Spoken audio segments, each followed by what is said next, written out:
It might have sounded like static, but actually, that was a rainstorm in Costa Rica.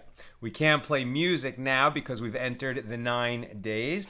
We diminish our joy as we enter the month of Av in preparation for Tisha B'Av, the 9th of Av, when we commemorate the destruction of both temples on the same date in the calendar and many other tragedies that befell the Jewish people on that date. Thank you. What was I just saying? So anyway, so we don't wear freshly laundered clothing. We don't drink wine or eat meat during these 9 days unless it's on Shabbos. Today we have slightly elevated joy for within the 9 days because it's Rosh Chodesh, right? So we always celebrate the first day of a month, even if it's Av, but not the way we would normally do Rosh Chodesh. So Chodesh Tov, my friends, and a Guten Erev Shabbos. And for the next 8 days, we'll start with maybe. Did it just sound like static, or could you tell that it was a little bit of rain from the rainforest? But at any rate, not music, and I didn't want it to just be silent. How's everybody doing? Who's with us on a on a Friday afternoon, getting ready for Shabbos, celebrating Rosh Chodesh, and learning together? Yehudit in South Carolina, Paula in Chicago, Nancy.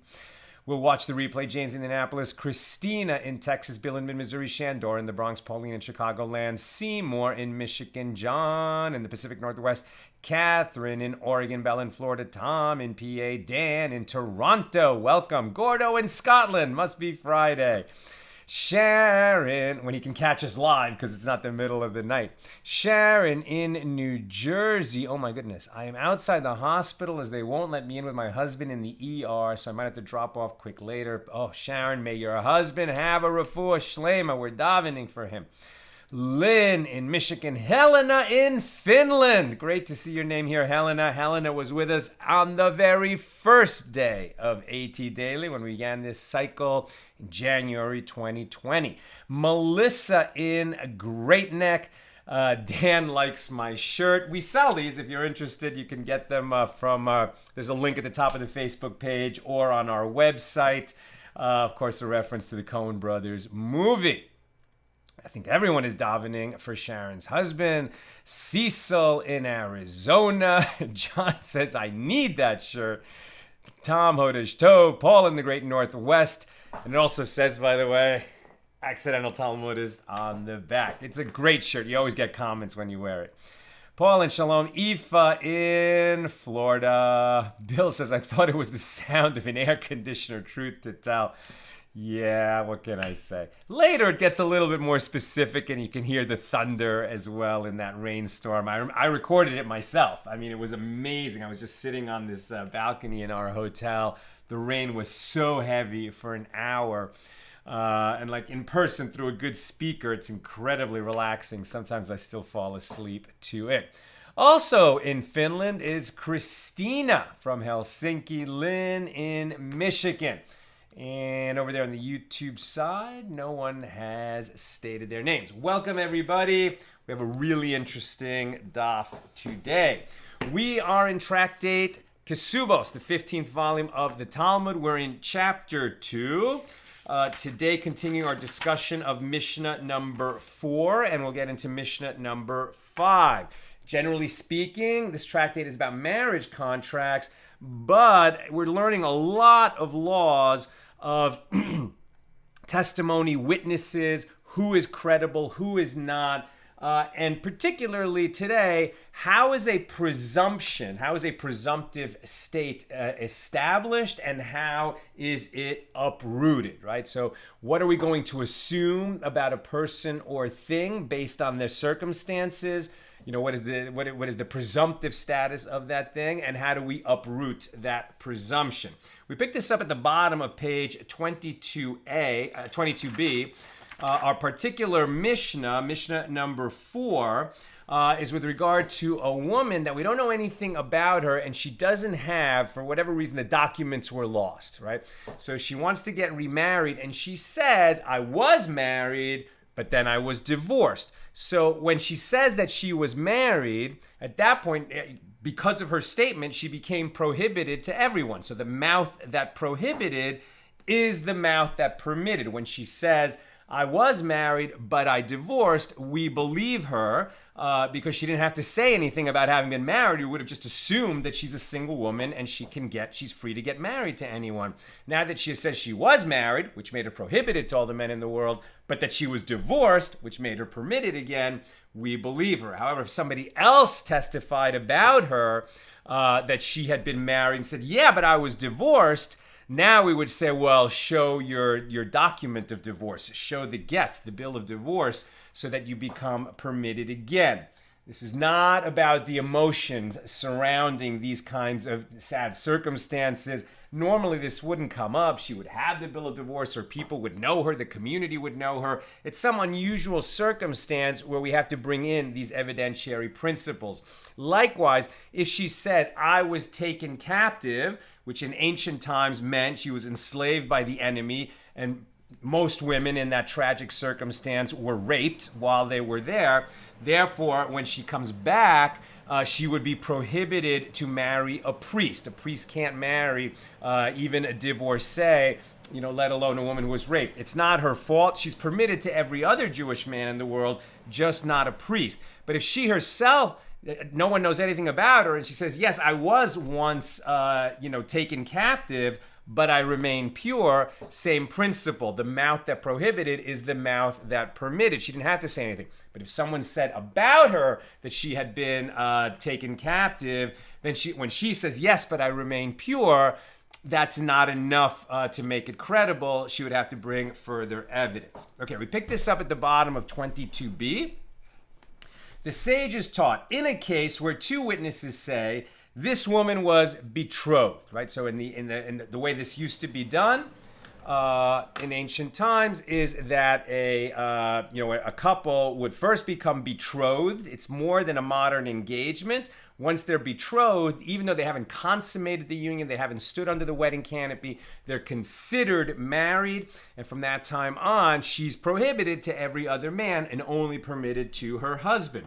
So the sages taught, in a case where two witnesses say, this woman was betrothed, and two witnesses say she was not betrothed, this woman may not marry another, because there's this uncertainty, right? The testimony of two witnesses establishes something as that it is so, but now two witnesses say she had been betrothed, and two witnesses say she was not. So we have uncertainty, and that's why she's not permitted to remarry until we further clarify the situation. She was not, so the second pair of witnesses say she's not betrothed, this woman may not marry another. But if she did remarry, she need not leave her husband. We created a presumption that there's uncertainty and she's not allowed to marry. But if she already went ahead and got married, we're not going to uproot her current status as a married woman to the second husband. So this woman, second case, she need not leave her husband. In a case where two witnesses say this woman was divorced and two witnesses say she was not divorced, this woman may not remarry, and if she did remarry, she must leave her husband. So what is different about the two cases? In both cases, there's two pairs of witnesses contradicting each other. In the first case, one pair says she was betrothed, the other says she was not betrothed. She's not allowed to remarry, but if she did remarry, she could stay with her husband. In the second case, two witnesses say she was divorced, two witnesses say she was not divorced. She's not allowed to remarry, but if she did remarry, she must actually leave her husband. Now we're at the top of 23a. And the Gemara asks, what is different in the first clause of this Baraisa with regard to betrothal, where if she married another, she need not leave her husband? And what is different in the second clause with regard to divorce, where if she remarried, she must leave the husband? And Abaye said, in order to understand this Baraisa and its two clauses, you actually need to understand that it's not two pairs of witnesses which contradict each other, but rather there was only testimony of one witness. It was one versus one, not two versus two. Says Abaye, if one witness says she was betrothed and one witness says she was not betrothed, then, interestingly, both witnesses are saying that she was not married. Right? If one says betrothed and the other says not betrothed, they both agree that she was never married. She was only betrothed. So both are testifying that she was unmarried. And that witness who says that she was betrothed is one witness. And the statement of one witness has no validity in a place where there are two witnesses, right? So says Abai, think of it carefully. Both have said she's not married. One witness has come to say that she was betrothed, but the testimony of one witness establishes nothing, except in the case where a missing husband has been missing for a long time. We allow one witness to say that he died, but that's the only case where we accept the testimony of one witness. In the latter clause, when we're talking about divorce, now according to Abaye, where it's really just one versus one witness, in the latter clause, if one witness says she was divorced and the other witness says she was not divorced, they are both testifying that she was a married woman, right? Both agree that she was married. They're disagreeing about whether she was divorced or not. So there, what they've established, she's married. We haven't established that she became divorced. Therefore, she's not permitted to a new husband. And that's why even if she married a second husband, we make her leave him. Rav Ashi said, what are you talking about, Abaye? We don't have to reinterpret the Baraisa, which says that there are two pairs of witnesses contradicting each other. You're rewriting it way too much by saying it's one witness versus one witness.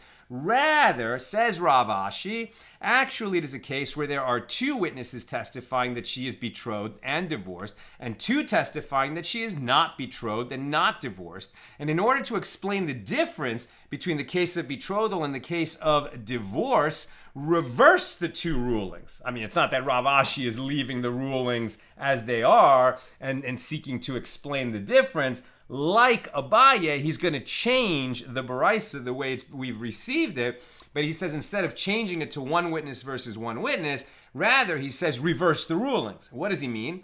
In the first clause, if two witnesses say, we saw her, that she was betrothed, and two witnesses say, we did not see that she was betrothed, this woman may not marry, and if she marries, she must leave her husband. And the Gemara asks, well, in that case, it is obvious that she must leave her husband, as testimony that we did not see her is not effective, right? So what two witnesses came and said, we saw that this woman was betrothed. All right, so until we can establish that after her betrothal, she became unbetrothed, either because she was married and divorced or because they broke off the betrothal, until we establish that, her presumptive status is a betrothed woman. Now, what's the contradicting testimony? Two witnesses says she was betrothed. The other two witnesses, do they say she was not betrothed? No, they say we did not see that she became unbetrothed. We did not see that she was betrothed. See the difference? The first two said she was betrothed, or even we saw that she was betrothed. They witnessed that she was betrothed. The second two say, we did not see that she was betrothed. Well, that's no proof.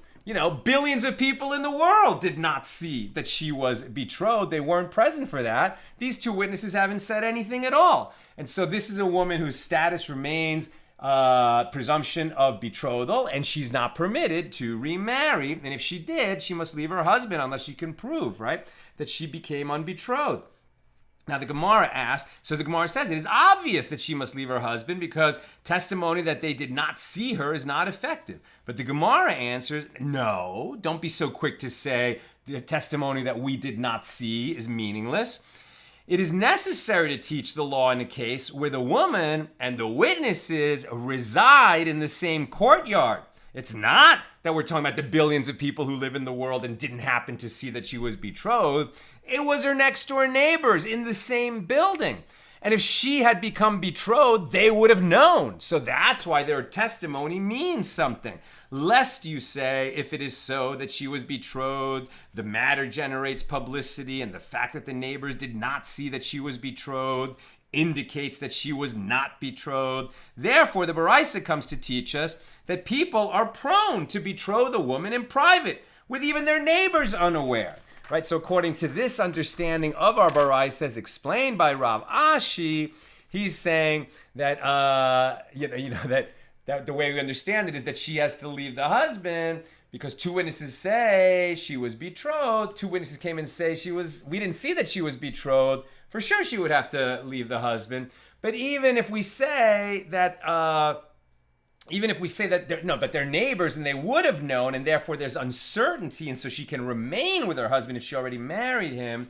The Baraisa is teaching us people do things privately, so just because they're neighbors doesn't mean they would know anything. So their testimony does remain meaningless, and therefore it's the testimony of the first two witnesses who say that she was betrothed that is the meaningful testimony, and why, according to Rav Ashi, in this case, she would have to leave the second husband. Now, in the latter clause of the Baraisa, when we're talking about divorce, if two witnesses say, we saw her, that she was divorced, and two witnesses say, we did not see that she was divorced, right? Now, this is according to Rav Ashi. So this woman may not remarry. And if she remarries, she need not leave her husband. And the Gemara asks, so what is the Baraisa teaching us? In this case, too, the fact that the witnesses did not see the divorce proves nothing. Maybe she got divorced and they didn't see it. And the Gemara answers, it teaches that although the witnesses and the woman live in one courtyard, and presumably the witnesses would know if she was divorced, their testimony proves nothing. And the Gemara asks, this is identical to that novel element taught in the first clause, that neighbors are not necessarily aware of what transpires elsewhere in the courtyard. I would say that's definitely true. We used to live in a building where all the apartments surrounded a courtyard, and we knew very little about what was going on with our neighbors. Now, the Gemara explains that there is a novel element in this law, lest you say that it is with regard to betrothal that people are prone to betroth a woman in private. However, with regard to divorce, if it is so that she was divorced, it would generate publicity, as divorce is typically the culmination of a period of incompatibility that is often public. I mean, with celebrities, for sure, right? Therefore, the latter clause teaches us that people are prone to both betroth and divorce in private, consequent of the fact that the witnesses did not see that she was betrothed, and divorce proves nothing. So then why do we allow her to remain with her husband if the second testimony doesn't mean anything? So all we have is, what we saw is the presumption that the first two witnesses saw that she was divorced. So that's why if she remarried, despite the uncertainty, she can remain with her husband. New subject. We learned in the Mishna, and if the witnesses came after she married, this woman need not leave her husband. Right? So if the first pair of witnesses is the ones that allow her to remarry. We saw that she was divorced, or we saw that she was not betrothed. Then the next pair of witnesses came and say, she was not divorced, or her husband is still alive, whatever it is. The second pair of witnesses that contradict the first came after she had already remarried, based on the testimony of the first pair of witnesses. So what then?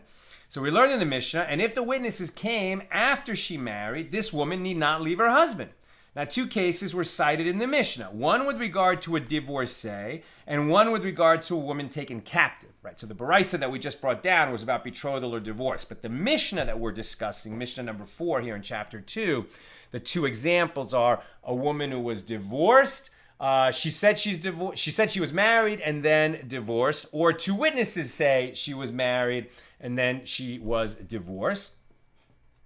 Wait a minute. Let me just make sure our Mishnah, I'm clear about it, right? The Mishnah, right? So it starts with her saying, I was a married woman and now I'm a divorcee. But then it says, however, if there are witnesses that she was a married woman and she says I'm a divorcee. So now what they're saying is, in the further example of that, right at the end of the Mishnah, it says, and if witnesses came after she married, this woman need not leave her husband. And what's unclear, as we're going to see, about that last clause of the Mishnah is, was it referring to the woman who was established as married and then divorced, or is it referring to the woman who's established as having been captive, but she was not raped, she was not defiled while she was captive? So here we go. So we learn at the end of the Mishnah, and if the witnesses came after she married, this woman need not leave her husband, right? So with regard to being captive, that's with regard to her marriage to a priest. But with regard to married and divorced, that would be marriage to any Jewish man. So let's get into it. So 2 cases were cited in the Mishnah. One with regard to a divorcee and one with regard to a woman taken captive. And to which of these cases this law is referring is actually a matter of dispute. Rabbi Oshaya taught this law in reference to the first clause of the Mishnah, where the woman claims that she was divorced. And Rabbi Bar Avin taught this law in reference to the latter clause of the Mishnah, where the woman claims that she was taken captive and remained pure. So the Gemara notes, the one who taught this law in reference to the first clause of the Mishnah, all the more so would he teach it in reference to the latter clause of the Mishnah, as in general, with regard to the status of a captive woman, the sages were lenient because the prohibition is the result of suspicion and uncertainty as far as what transpired during her period of captivity. In cases of doubt, we're going to be lenient. And with regard to the one who taught this law in reference to the latter clause of the Mishnah, however, in reference to the first clause of the Mishnah, no, he would not necessarily teach this law. And the Gemara explains, let us say it is with regard to the presumption of Rav Hamnuna that these sages of the Gemara disagree, these Amoraim.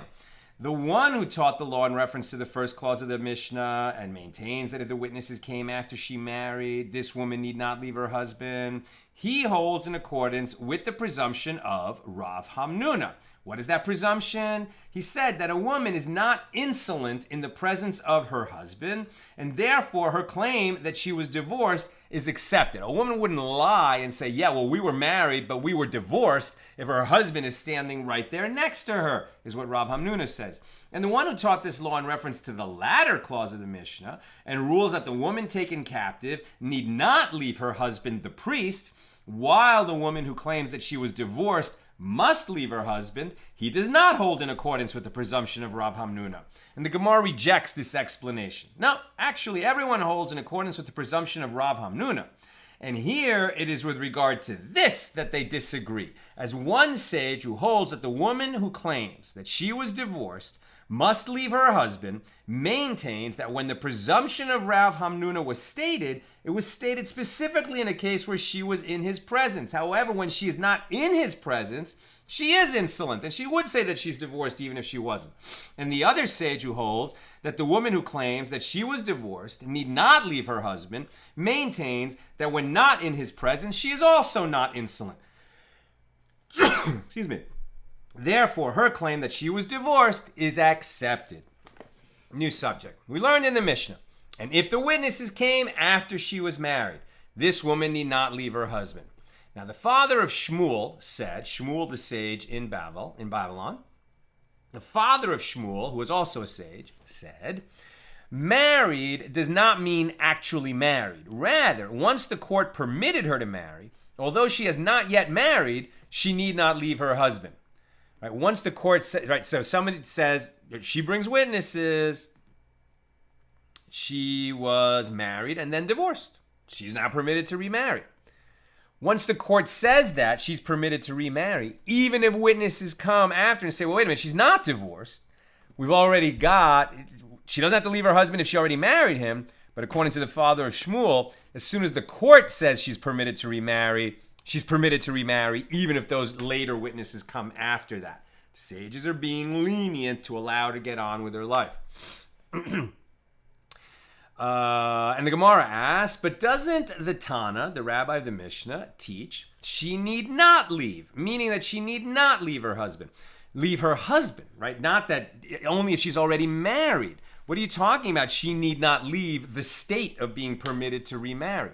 And the Gemara explains that phrase in this context means that even if witnesses come, she does not emerge from her initial permitted status, which was established by the testimony of the first 2 witnesses. So the sages taught that if she said, I was taken captive, but I am pure, and I have witnesses who are with me throughout captivity who can testify that I am pure, this would mean that she remains permitted to marry a priest. The court does not say, we will wait until those witnesses come. Rather, the court permits her to marry a priest immediately. If the court permitted her to marry a priest and witnesses came thereafter and said, we do not know whether or not she remained pure, this woman need not leave her husband, as she was already permitted to marry a priest on the basis of her original statement. And if witnesses that she was violated came and testified, then even if she has several children, she must leave the priest to whom she is married.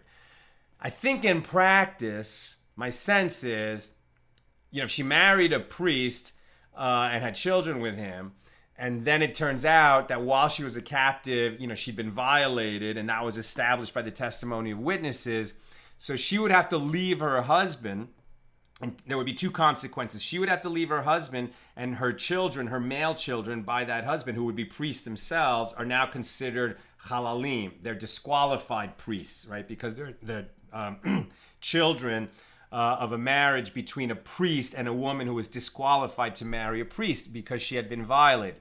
However, if the priest is okay with not serving in the Holy Temple, he could just stay with his wife. He's just disqualified from serving as a priest. It's not that they force this divorce as a matter of course on everyone in that situation. I think it's only if he wants to remain a priest serving in the temple, which when the temple is standing is obviously a tremendous honor and opportunity and maybe a reason to end the marriage, but I don't think they would force that on any particular priest if he's okay with those consequences.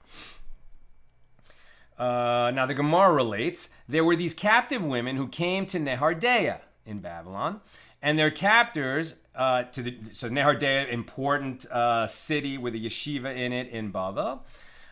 There were these captive women who came to Nehardea with their captors so that the local residents would redeem them. Right? This idea of being taken captive and then the captors, ransoming back the people for money was very common. I mean, you see it now, right? There was that movie Captain Phillips about like the Somali pirates who take people in ships captive and hold them for ransom. I mean, this was just going on a lot in that part of the world in ancient times. So Shmuel's father posted guards with them to ensure that they would not enter into seclusion with the Gentiles who were with them. And Shmuel said to him, to his father, until now who guarded them? You're saying, okay, their captors are now holding them in our town and saying, we'll sell them back to you. So during that period, we want to make sure that they're not secluded together. Well, they've only just showed up in our town. How long did they have these women captive and wherever it is that they were coming from? What difference does it make now if they're not going to be secluded, since they've already had this opportunity for seclusion for, days, months, years, who knows how long? So what does Shmuel's father answer his son Shmuel? He says, if they were your daughters, would you treat them with contempt to that extent? They are no longer captives, and they deserve to be treated like any Jewish woman of unflawed lineage. Right? That Shmuel's father said to Shmuel, that may be so, that they were captive for a long time. We don't know what happened then. Right now, they're here where we have enough control to say, keep these women separate from their captors, as they're about to be ransomed back into our community. Now, the statement by the father of Shmuel, tragically, was, quote, like an error that emerges from before the ruler, end quote, Ecclesiastes 10:5. And it was realized, right? Shmuel's father was saying to him, if they were your daughters, think how you might rule differently on this question. But when a sage says something, very often it can be manifest into reality, even if it was posed as a hypothetical. What happened? The daughters of Master Shmuel, meaning Shmuel, right, the great sage Shmuel, were taken captive. And their captors took them up to the land of Israel and sought to sell them or ransom them.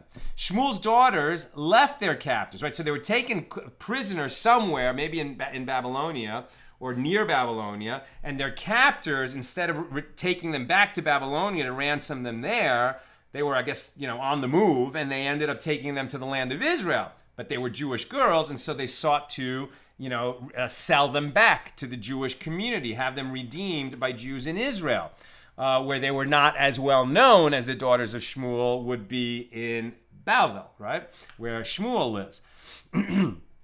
So the daughters of Shmuel, of Master Shmuel, were taken captive, and their captors took them up to the land of Israel and sought to sell them or ransom them. Shmuel's daughters left their captors standing outside so that they would not come before the court. And the women entered the study hall of Rabbi Hanina. And this daughter said, I was taken captive and I am pure. And the other daughter said, I was taken captive and I am pure. And the court permitted them to marry into the priesthood. Right? So their testimony, they established themselves. No one knew who they were. They said, I'm here because I was taken captive and I remained pure. So they are credible. The mouth that prohibited by saying I was taken captive is the mouth that permits by saying I remained pure in the case of both girls. Why were they clever? Because they left their captors outside. If the captors came in and say these girls were our captives, right, then it would have been a witness who established that they had been captive, and that would have created the presumptive status of a woman who was held captive, not from her own mouth, but from the mouth of a witness, and therefore she would be in a status of prohibited to marry a priest, unless she could produce evidence more than her own testimony that she remained pure while she was a captive. Ultimately, their captors came and entered, and it was clear that they were the captors of Shmuel's daughters. However, since the daughters made their claim first, and the court permitted them to marry into the priesthood, this remained permitted to them. That remained their presumptive status. And this is based on the law that if witnesses subsequently arrive, her initial permitted status need not be revoked. And Rabbi Hanina said, it is clear from their actions that they are the daughters of great halachic authorities, as they knew how to conduct themselves in order to retain their presumptive status of purity. And the Gemara relates, ultimately the matter became clear that they were the daughters of Master Shmuel. Rabbi Hanina said to Rav Shemin bar Abba, who was a priest, go out and tend to your relatives, the daughters of Shmuel, who were taken captive, and marry one of them. Rav Shemin said to Rabbi Hanina, but aren't there witnesses in a country overseas who knew before the daughters appeared in court that they were taken captive? And Rabbi Hanina said to him, well, now, in any event, those witnesses are not before us. And he then cited an adage, there are witnesses in the north, in a distant place, and will the woman be forbidden? The Gemara infers from Rabbi Hanina's statement, the reason that their testimony may be ignored is because the witnesses did not come to court. However, were the witnesses to come to court, then Shmuel's daughters would be prohibited to priests. Although presumably that's if the witnesses came first, right? If the witnesses came first. Unless, in other words, are the witnesses testifying that they were captives? Then as long as the girls already testified themselves that they were captives, but they remain pure, they're good. If witnesses come to say, we saw them while they were captive and we saw that they were raped, tragically, then they would become prohibited to priests. But those witnesses are not here and have not said so. The Gemara asks, but didn't Shmuel's father say, once the court permitted a woman to marry, even if she has not yet married, she remains permitted? And Rav Ashi said the discussion between Rabbi Hanina and Rav Shemin was stated with regard to witnesses who witnessed their violation. In that case, were the witnesses to come to court and testify, even if she has several children, she must leave the priest to whom she is married. Mishna number 5 at the top of page 23b. In a case where witnesses testified that there are two women who were taken captive, and this woman says, I was taken captive, but I am pure. And that woman says, I was taken captive, but I am pure. Now this is the case, right? Isn't that exactly what the daughters of Shmuel said? They are not deemed credible. And when this woman testifies about that woman that she is pure and vice versa, they are deemed credible. I don't really understand this because we already said that if a woman herself says, I was taken captive, but I remain pure, she's credible because of the principle, the mouth that prohibits is the mouth that permits. Why here, if two women were taken captive, and each separately says, I was taken captive, but I remain pure, they're not considered credible. I think there's some other wrinkle we're not getting there. But the second part of this Mishnah makes sense, that if they testified about each other, right, we were taken captive, but she remained pure, she is believed. And we'll see it's the different, permutations of this particular Mishnah. That's Mishnah number 5. Gemara.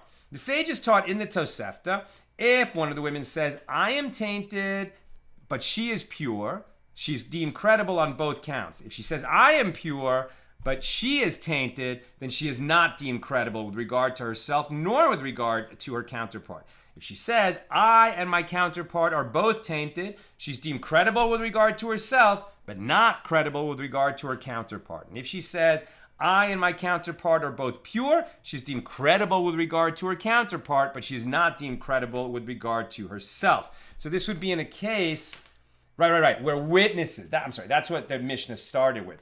In a case where witnesses testify. It's not that these women say, I was captive and I remain pure. It's that witnesses say they were captive. Now, if one of the women says, I remain pure, she's not deemed credible because her presumptive status of having been a captive was established by two witnesses, and it's only herself that's saying, I remain pure. But if she says that about her her partner, the other woman who was captive, then she's credible with respect to her, just not to herself. Case of bias especially, right? So the master said in the Baraisa that if she says, I am pure and my counterpart is tainted, right? Witnesses established that they were captive. She says, I am pure, but my counterpart who was with me when we were both captive, she was raped. Then this woman is not deemed credible. The one testifying that I remain pure, but the other one was raped. So the Gemara asks, what are the circumstances? If there are no witnesses that she was taken captive, why is she not deemed credible with regard to herself? Well, she would be if there were no witnesses that she was captive. If she is saying, I was taken captive and I am pure, she's deemed credible based on the principle that the mouth that prohibited is the mouth that permitted. Rather, it is obvious that there are witnesses that she was taken captive. And the Gemara says, so if so, that we have witnesses that they were taken captive, then say that the middle clause of the Baraisa, if she says, I and my counterpart are both tainted, she is deemed credible with regard to herself, but not deemed credible with regard to her counterpart. And if there are witnesses, why is she not deemed credible with regard to her counterpart? Once there is testimony that she was taken captive, she no longer has a presumptive status of purity. Rather, it is obvious that there are no witnesses that she was taken captive, and therefore her presumptive status of purity is intact. And the Gemara asks, if so, then say that the last clause of the Baraisa, if she says, I and my counterpart are both pure, she is deemed credible with regard to her counterpart, but not to herself. And if there are no witnesses that they were taken captive, why is she not deemed credible with regard to herself? Rather, it is obvious that there are witnesses. But if there are witnesses, then both have a presumptive status of being tainted. So if so, that's their status. How are we going to move them out of that status by the mouth of a single witness? So the Gemara asks, is that to say that the Baraisa is formulated in an unusual fashion, with the first clause and the last clause pertaining to cases where there are witnesses, and the middle clause pertaining to a case where there are no witnesses? And Abaye said, yes, the first clause and the last clause pertain to cases where there are witnesses, and the middle clause pertains to a case where there are no witnesses. And Rav Papa said, the Baraisa in its entirety can be explained in a case where there are witnesses. Okay, so witnesses established that these women were taken captive, but now we're going to believe the one who says about herself that she was tainted, that she was raped while she was a captive, and we're going to believe her about when she says that the other one remained pure. But we're not going to believe her if she says that I myself remain pure, nor are we going to believe when she says that my counterpart was tainted. And the question is why? So says Rav Papa, if the woman said, I am tainted and my counterpart is pure, and one witness said to her, you are pure and your counterpart is tainted, although the witness testified that she was pure, because she admitted that she was tainted, she rendered herself an entity of prohibition. Her counterpart is permitted on the basis of her claim, which is accepted despite being contradicted by the witness. If the woman said, I am pure and my counterpart is tainted, and one witness said to her, you are tainted and your counterpart is pure, then with regard to her, since there are witnesses testifying that she was taken captive, it is not in her power to permit herself on the basis of her claim. However, her counterpart is permitted on the basis of the testimony of the witness. If the woman said, I and my counterpart are both tainted, and one witness said to her, you and your friend are both pure, so she rendered herself prohibited. However, her counterpart is permitted on the basis of the testimony of the witness. The Gemara asks, why do I need this additional case? This is identical to that which was taught in the first clause, the principles governing the first two cases, i.e., she claims that she is tainted and thereby renders herself prohibited, and her counterpart is permitted by the testimony of one witness, even if that testimony is contradicted, also apply in this case. The Gemara answers, lest you say that in this case both of them are deemed untainted in accordance with the testimony of the witness, and the fact that she said they are both tainted was because she was acting with intention termed, let me die with the Philistines. Right, we saw this before, where maybe what's going on is for whatever reason, she hates her counterpart. We saw this in the case of co-wives who might have a very troubled relationship with each other. And this woman might just say about herself that she was tainted, whether she was or not, just to, be a thorn in the side of the other one, so that the other one would be prohibited to marry a priest. And the Tana teaches us that this is not a consideration. We might have thought that, but we don't take that into consideration. If the woman said, I and my counterpart are both pure, and one witness said to her, you and your counterpart are both tainted. So with regard to her, since there are witnesses testifying that she was taken captive, it is not in her power to permit herself on the basis of her claim. However, her counterpart is permitted on the basis of her claim. The Gemara asks, why do I need this additional case? This is identical to that which was taught in the first clause. The Gemara answers, lest you say that when she is deemed credible to permit her counterpart, it is only in a case where she rendered herself unfit to marry a priest, but in a case where she rendered herself fit, say that she is not deemed credible with regard to her counterpart. So the Tana of the Mishna therefore teaches us that each segment of the testimony is assessed independently based on the criteria taught in the first clause. And I'm sorry I didn't give a warning. That's the end of what we're covering today. We'll pick it up tomorrow night after Shabbos at the bottom of page 23b with Mishnah number 6. Let me see if we've got any questions or comments that I can address. I'm not sure if Nina was able to pass me questions. Oh, yes, she did. Bill says, wait, but suppose the following. Captive woman A says, my counterpart remained pure. Captive woman B then comes in and says, my counterpart remained pure. Assuming I followed along correctly, they're both believed. Yes, I think they are. I think that's what the Mishnah said.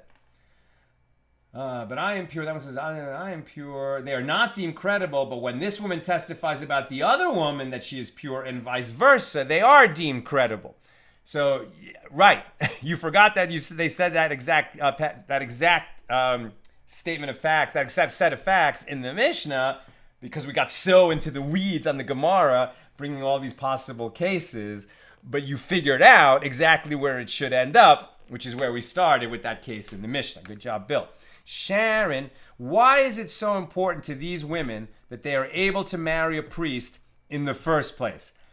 I would say that it's not necessarily that important, but the case of the priest is the only one where the presumption of a woman being taken captive and violated matters, right? If it's not with respect to a priest, it doesn't matter whether she was violated or not. Once, thank God, she comes out of captivity, she can marry any man, and any man can marry her, and no one's going to hold it against her that she was raped. It's only in the case of the priest where the fact where whether she was raped or not matters, because tragically the priest cannot marry a woman who was violated that way because of these incredibly stringent requirements of holiness for priests serving in the temple.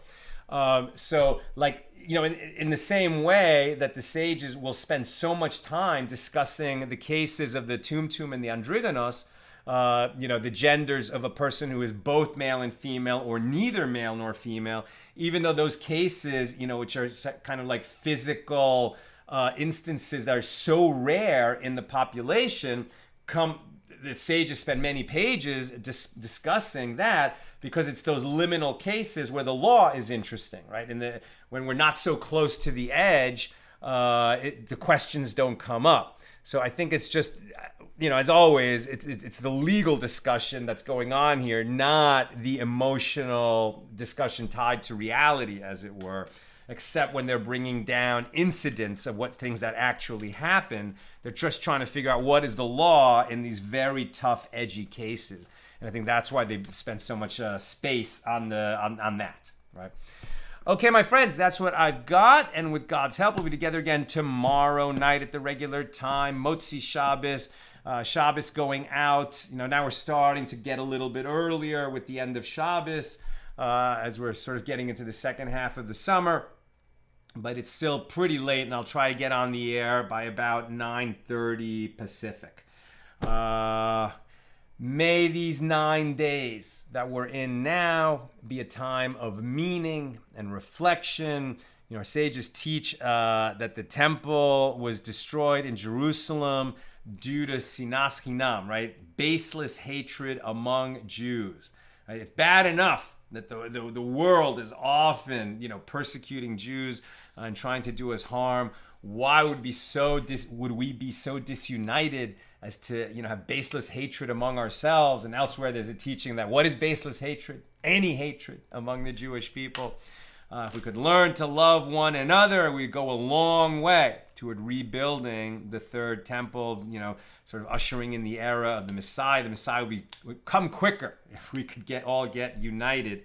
So let's work on that, especially here in Rosh Chodesh, the beginning of Av, entering the 9 days and about to enter Shabbos. So you have a sweet, rejuvenating, and refreshing Shabbos.